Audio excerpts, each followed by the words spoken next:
Heroes with us tonight. Is there anybody that's Army Corps of Engineers can get this bridge fixed for once? That's where I want it. I've been circling in a holding pattern. I felt as if I needed air cover to get here tonight. Yeah, really.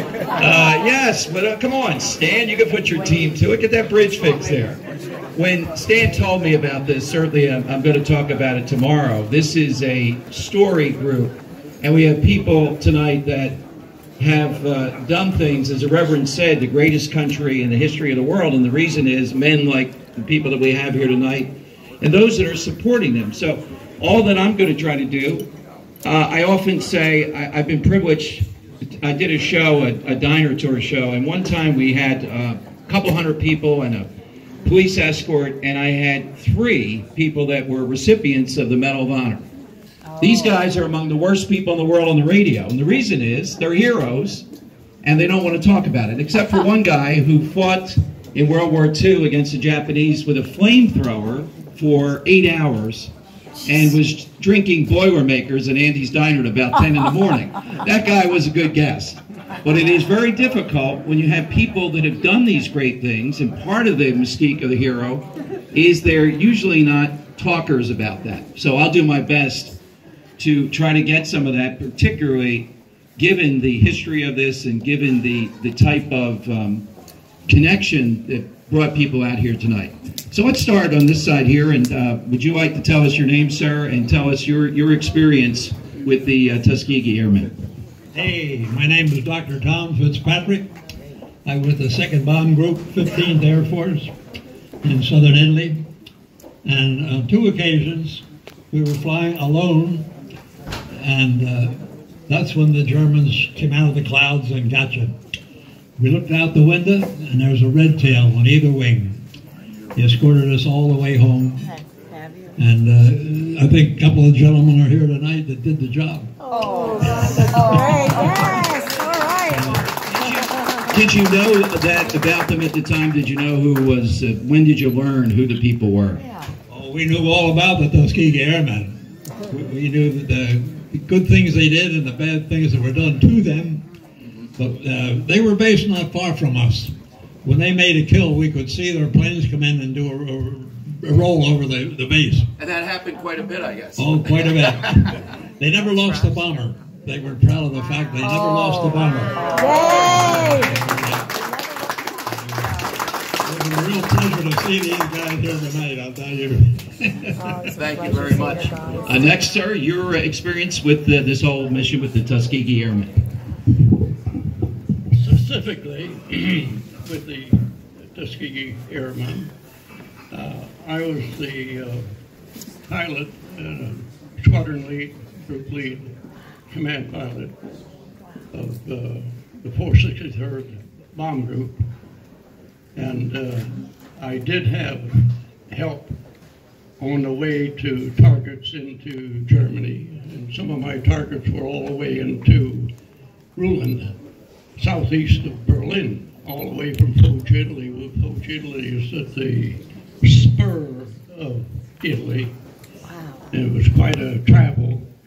But the Tuskegee did give me help, and I felt very comfortable when they were in and out of the formation. I smiled quite a bit during that time. When you saw them. So specifically, that's the extent of my exposure. Thank you very much.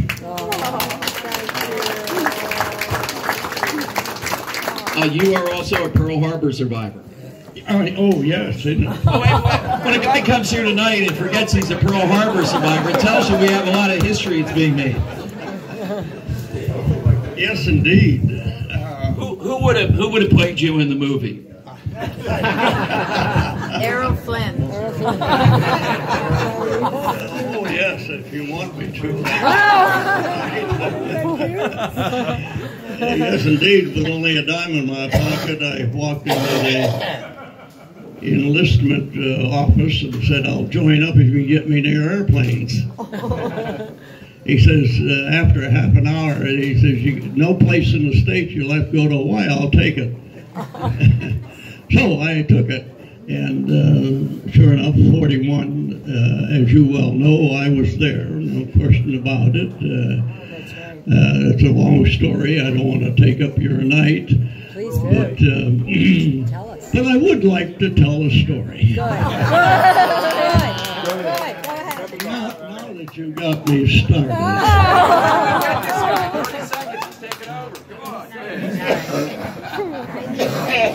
After Hawaii, we reorganized. Our organization, the one I was put in with, was deployed to Fiji Islands, down under, 17 degrees below the equator, just a little across the international date line of where every tomorrow begins. About 175 degrees, Fiji Islands, and specifically Nandi. Dirt runway, gravel runway, I'm sorry, and one hangar and that kind of stuff.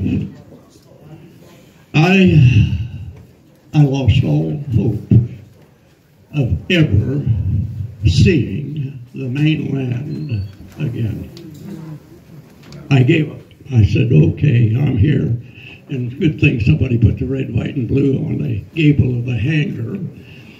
Cheered me up. I had something that I was there for. Which gets me a little angry when I see somebody disrespecting the flag. Yeah, that's right.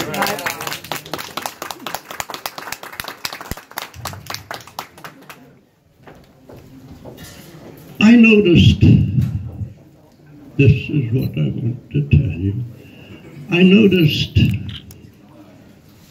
Afro-American warrant officer came to the hangar several times, 4 or 5 times. And finally, after when I got some time, I went over to him and I said, would you like to see the airplane? Oh yeah, his enthusiasm was such, I'm sorry, didn't mean to put my back to you.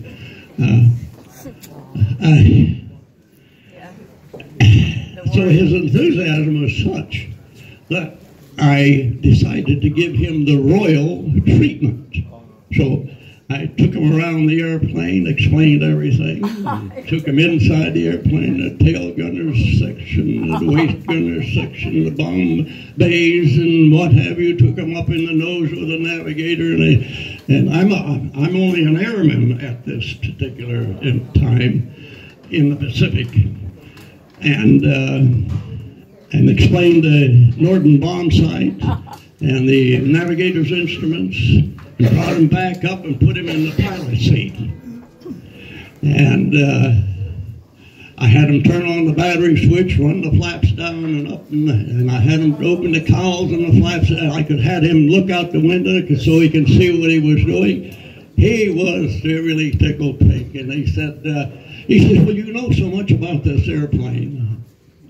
Why don't you fly them? And he said, well, I said, I have application in back in Hawaii, but I have reason to believe my commander does not want me to leave. And because I'm a mechanic, of course.